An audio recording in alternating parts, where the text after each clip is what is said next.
ये कहानी है बॉलीवुड के चर्चित और मशहूर एक्टर डायरेक्टर की, जिन्होंने अपने भाई को सुपरस्टार बनाया। 70-80 के दशक में कई शानदार फिल्में प्रोड्यूस की। उनकी कुछ फिल्में तो कल्ट क्लासिक की श्रेणी में आती है। कई फिल्मों में लीड रोल निभाया, लेकिन उनकी निजी जिंदगी विवादों में रही।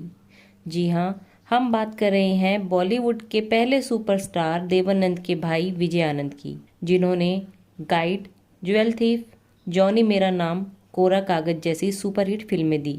विजय आनंद का जन्म 22 फरवरी 1934 को पंजाब के गुरदासपुर में हुआ था।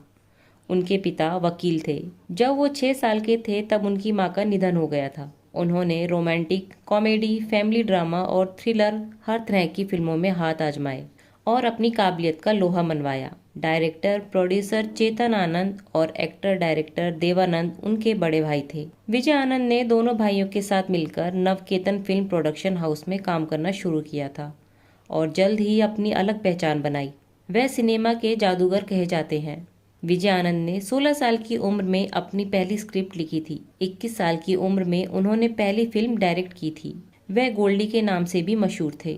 गाइड, तीसरी मंजिल, ज्वेल थीफ जैसे 3 एक के बाद एक सुपरहिट फिल्म देने के बाद 1968 में विजय आनंद ने पहली फ्लॉप दी।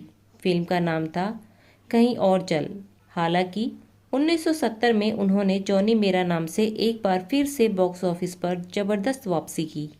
इसी बीच 1978 में विजय आनंद ने राम बलराम फिल्म की शूटिंग के दौरान भारतीय समाज के तमाम नियमों रिवाजों को ताक पर रख दिया और अपनी बड़ी बहन की बेटी यानी सगी भांजी सुषमा कोहली से ही दूसरी शादी कर ली। इस शादी को लेकर उनके परिवार में भी जमकर बखेड़ा हुआ। हालांकि अब दोनों ही इस दुनिया में नहीं है। दोनों का एक बेटा वैभव हुआ जो फिल्म इंडस्ट्री से जुड़े हुए हैं।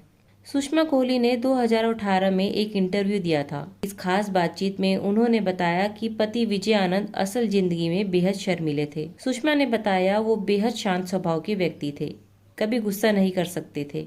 इसके उलट मैं ही कभी कभी गुस्सा कर बैठती थी। हमने 1978 में राम बलराम की शूटिंग के दौरान शादी की थी। विजय आनंद ने पहली शादी लवलीन थडानी से की थी।